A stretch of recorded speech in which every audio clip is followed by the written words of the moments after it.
नमस्कार दोस्तों, स्वागत है आपका समय यात्रा के एक और पड़ाव में।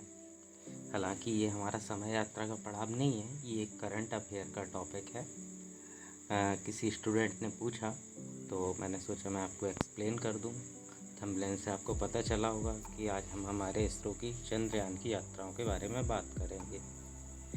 तो आपको पता ही है कि इसरो का जो स्थापित करने का लक्ष्य था वो था अंतरिक्ष की विशालता को पता लगाने का और ब्रह्मांड के बारे में मानवता की जो समझ है उसको और ज़्यादा विकसित करने का।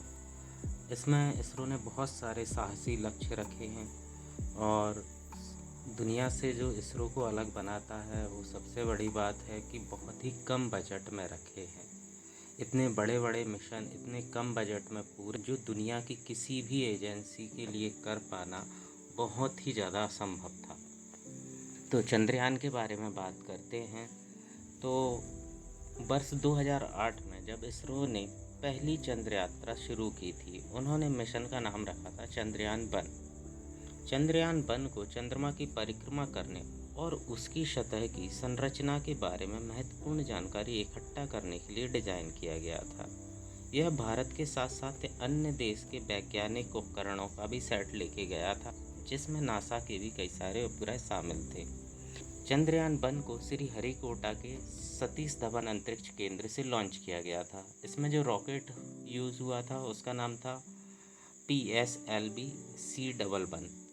लाखों लोगों के सपने और आकांक्षाओं को लेकर जब यह रॉकेट आसमान में उड़ रहा था, एक्चुअल में लाखों नहीं कहना चाहिए, करोड़ों कहना चाहिए, बल्कि अरबों, क्योंकि अरबों तो भारत की जनसंख्या है और ये दूसरे देशों के पेलोड लेकर भी गया था।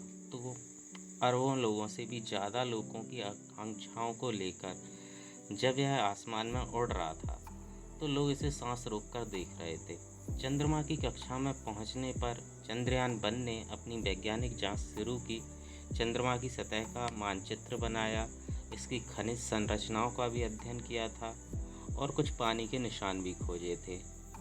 यह मिशन इसरो के लिए एक महत्वपूर्ण मील का पत्थर साबित हुआ था, क्योंकि यह जो चंद्रयान-1 है इसे कई सारे पुराने उपग्रहों के बचे हुए सामान से बनाया गया था। यह परियोजना थी ही नहीं एक्चुअल में भारत के अभियानों में, और ये इतनी ज़ोर से सफल हुआ तो इससे इसरो के लिए एक बहुत ही बड़ा एक्सेलरेशन मिल गया था।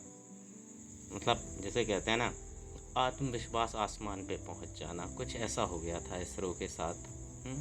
तो इसके लिए जो भविष्य में आने वाले चंद्रयान के मिशनों का था उनका मार्ग भी बहुत अच्छे से प्रशस्त हो गया था, गवर्नमेंट्स का सपोर्ट मिल गया था। फिर अपनी आरंभिक सफलता से उत्साहित होकर इसरो ने और भी अधिक महत्वाकांक्षी लक्ष्य चंद्रमा की सतह पर एक अंतरिक्ष यान उतारने पर ध्यान केंद्रित किया, क्योंकि ये जो चंद्रयान-1 था वो एक ऑर्बिटल प्लान था जिसमें हमने अपना उपग्रह चंद्रमा के ऑर्बिट में स्थापित कर दिया था। अब जो अगला लक्ष्य था उस पर ध्यान केंद्रित किया, जो था चंद्रमा की सतह पर कोई रोवर उतारने का, ताकि हम उसकी सरफेस को बहुत ही नज़दीक से अध्ययन कर पाएँ। तो इसी महत्वाकांक्षा के साथ जन्म हुआ चंद्रयान-2 का। चंद्रयान-2 इंजीनियरिंग की एक उल्लेखनीय उपलब्धि थी, क्योंकि यह चंद्रमा के उस ऑर्बिट में उतरने वाला था जहां पर किसी भी देश का कोई यान कभी नहीं उतरा है, और ना ही वो हिस्सा हमें चांद का कभी दिखाई देता है। मतलब वो हिस्सा पूरी तरह से अनजान है, तो इसलिए बहुत ही उल्लेखनीय था। तो चंद्रयान-2 की इंजीनियरिंग शुरू हुई।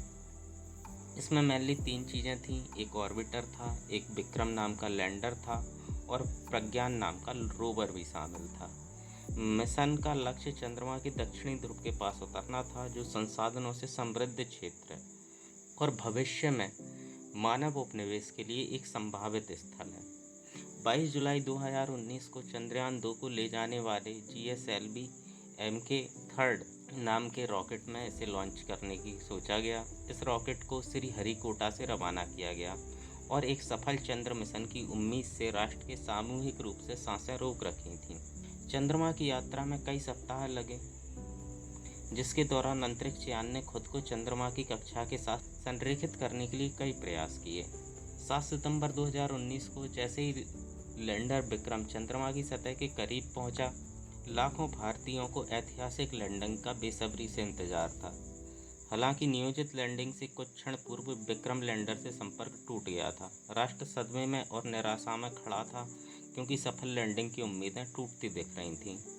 लेकिन अपनी लचीले पन के लिए मशहूर इसरो ने हार नहीं मानी। इस झटके को भविष्य की सफलता की दिशा के लिए एक कदम के रूप में देखा। चंद्रयान 2 के ऑर्बिट जो पूरी तरह से काम कर रहा था, उसने अपना मिशन जारी रखा और चंद्रमा की सतह की उच्च रेजोल्यूशन की छवियां कैप्चर करना शुरू कर दी।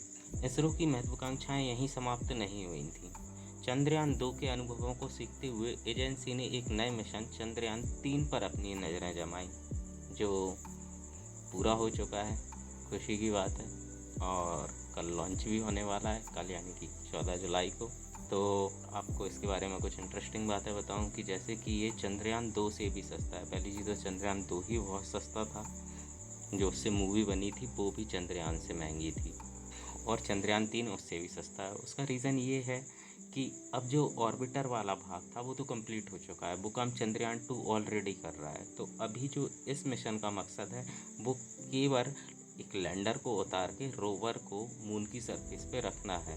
तो इसलिए इसका बजट काफ़ी कम रखा गया है, और जो पुरानी मिस्टेक्स थी, काफ़ी बारीकियां थी, उन्हें दूर भी किया ही है, इसीलिए चंद्रयान 3 बनाया है। तो दोस्तों, देखते हैं क्या होता है। ईश्वर से प्रार्थना करते हैं कि इस बार हमारा रोवर ज़रूर चांद की सरफेस पे घूमेगा। और अगर आपको और भी किसी विषय पर करंट में या पास्ट में वीडियो चाहिए तो हमें कमेंट करके बताइए। और ये जानकारी आपको कैसे लगी हमें लाइक करके कमेंट करके ज़रूर बताइए। और ये जानकारी अपने दोस्तों को देने के लिए वीडियो को शेयर भी कीजिए। धन्यवाद।